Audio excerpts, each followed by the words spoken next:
So let's see what do we have here for you guys today. Just take only what resonates, okay? But it looks like with this mentor and the Roman numeral number 5 na sobrang nag-aagaw ng aking attention right now. So spiritual number 5K means changes. With Esmes yan, yes, kasi kung sino man tong energy na to, parang ang daming pagbabago at ang mga pagbabago na ito no, ay punong-puno ng sense or makabuluhan. Uy, ang ganda nun okay, kasi ibig sabihin, hindi lang talaga ito yung pagbabago na normal lang, no? Kundi talagang isinasa puso at isinasa buhay rin, no? So, ang ganda nun. Okay, tama yan. Parang dinadala niya yung sarili niya sa tamang landas. Ganon. Okay. So, parang energy ng ganap na pagbabago. Ganong klase ng energy. Maaari rin itong isang indikasyon na may bagay rin na gustong baguhin at buo ang loob na yun ay gawin. Ayan, no? So, let me see what really, no, yung nangyayari rito, no? What is the exact situation, no, meron dito.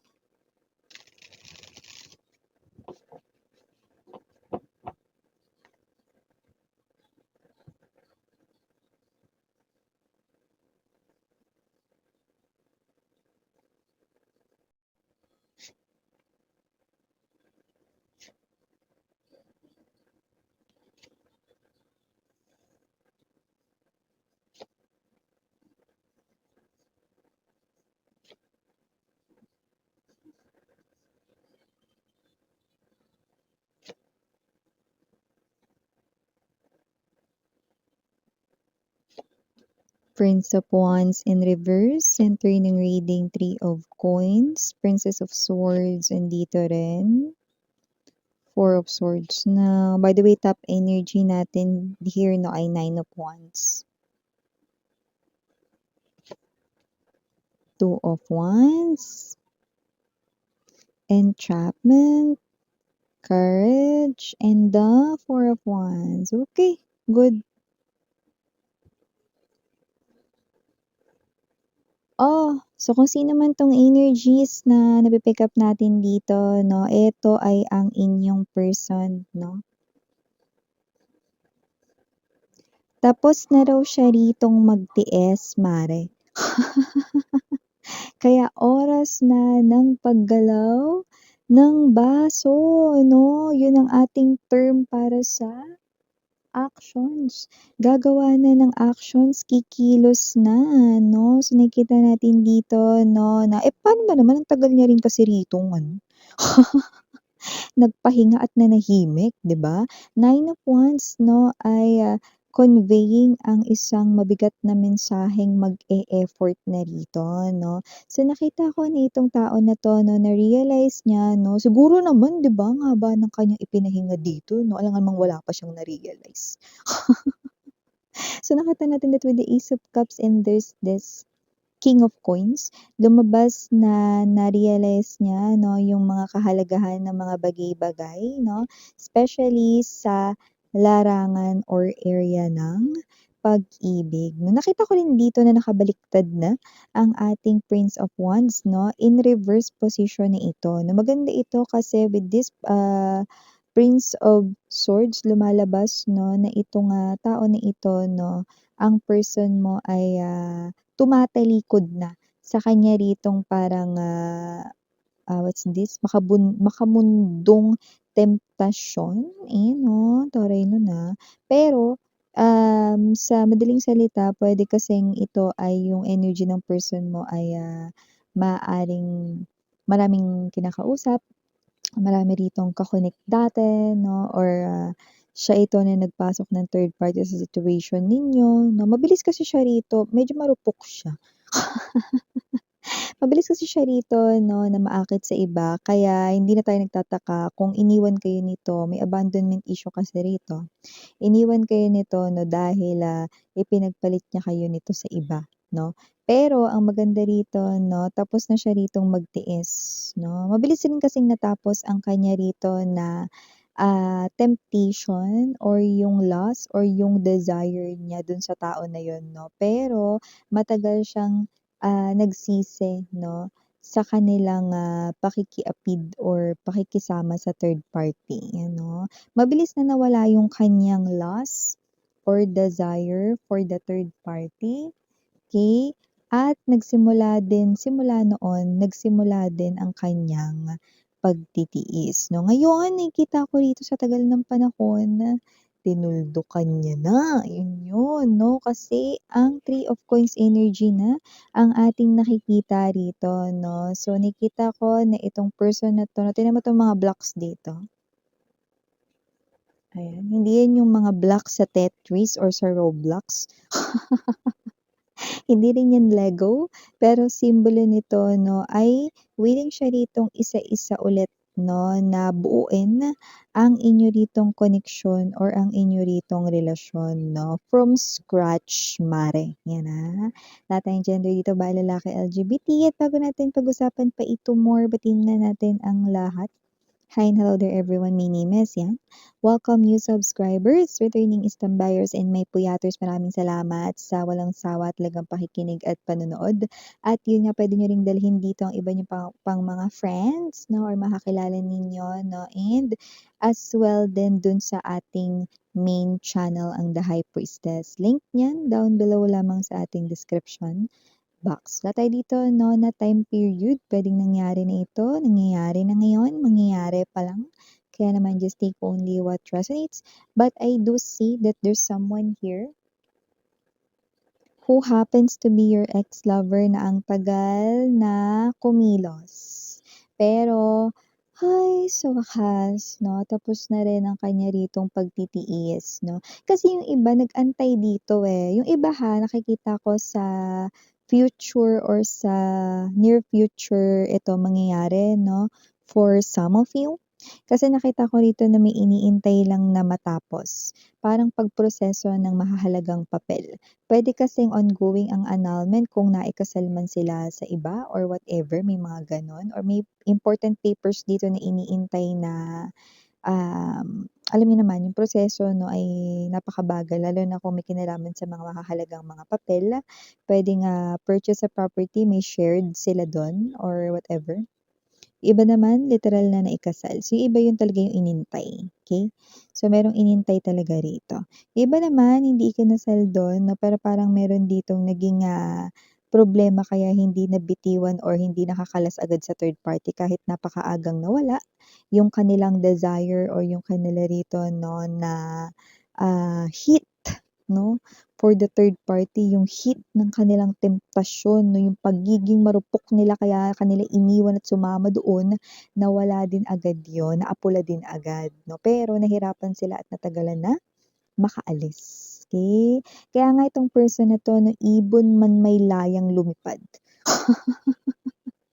Nakita ko na talagang uwing-uwi na ito sa'yo pero hindi makauwi-uwi dahil nga ongoing ang slow process, ang, slow progress dito 'no, sa kanilang nilalakad na mga papers. So, yung iba naman dito nakita ko wala namang papeles na nilalakad 'no, but with the Four of Wands kaya natatagalan dito 'no, dahil napakaraming mga bagay na naiisip 'no, puro negative tapos kada may maiisip itong person ninyo manganganak yung iniisip niya ng isa na namang negative kaya natatagalan, 'yan, oh.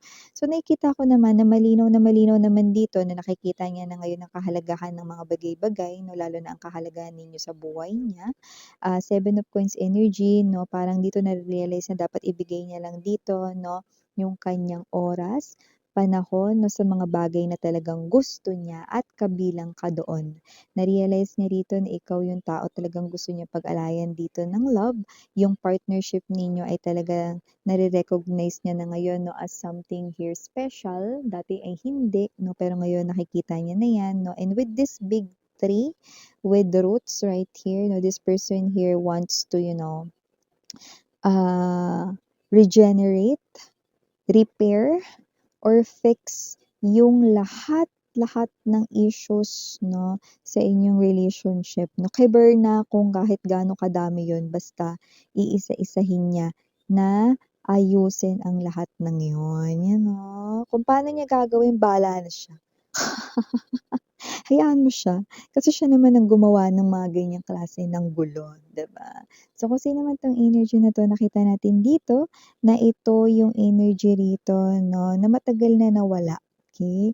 So, kung sino rin 'tong energy na ito, okey, um, alam mo yung pagtitiis niya, yung parang uwing-uwi na siya sa'yo, pero hindi niya magawang makauwi or makabalik sa piling mo dahil may mga bagay pang kailangang ayusin, i-consider 'no. Tsaka nakita ko naapektuhan siya rito mentally, okey?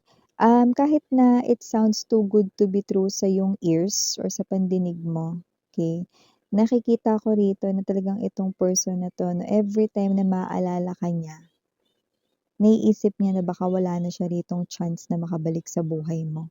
Hindi dahil sobrang tagal na, kundi dahil nasira niya rito ang tiwala mo, okey? Yung iba nga hindi yung tiwala yung word na ginamit, eh, kundi nasira niya ang buhay mo. And this person here 'no, alam niya na yun ngayon because lumalabas na siya bilang King of Coins. Kung dati para siyang lagalag 'no, kung sino na lang makausap 'no, gustong girlfriend din or gustong, i-boyfriend dito 'no. Pero sa nakikita ko rito 'no, itong person na ito 'no, ay ang person rito na with this, um, King of Pentacles 'no, ring. 'Di marunong magbasa. King of Pentacles 'no, nakikita natin dito 'no, na ngayon isa na siya ritong faithful na person 'no, or faithful individual, 'yan. So, sino 'tong energy na 'to 'no, kitang-kita ko rin 'no, that with the Two of Wands, etong person na 'to wants na real partnership 'no, sa kaniyang life 'no. Yung mga gusto niya na lang rito na parang ma-maintain sa buhay niya 'no, is yung, mga bagay rito na gusto niyang mag-stay sa kaniyang life 'no, including you. Pero kasi nga wala ka ngayon sa kaniyang world 'no, gusto niya ritong gawin yung buo niyang makakaya, that's why may actions involved na. Okay, ang nakikita ko namang positive dito is with the Ace of Pentacles, okey, nakikita ko na totoo na talagang magsisimula siya rito sa umpisa, mm. So, nakikita ko na hindi niya na rito palalampasin ang mga pagkakataon 'no, na muli kayong magkaayos. So, wala na siya ritong sasayanging moment 'no, kahit na parang sobrang tagal bago siya kumilos or gumawa rito ng paraan 'no, para sa kanya hindi pa huli yung lahat. So, ngayon na yung iba na meron talaga ritong mga matatapos na na inaasikasong important papers 'no, pagtapos nun mare or pare, 'yan, oo, gagawa na siya agad nun ng mga pauna niya ritong hakbang para makabalik sa buhay ninyo, okey? No matter how long it takes and no matter kung ano yung consequences na ibibigay mo sa kanya, 'yan. Even if you say no, ayan 'no, talaga miss yan kahit mag-no ako, oo. Kahit na ipagtabuyan mo pa siya 'no, sa guard ninyo, taray may guard kayo.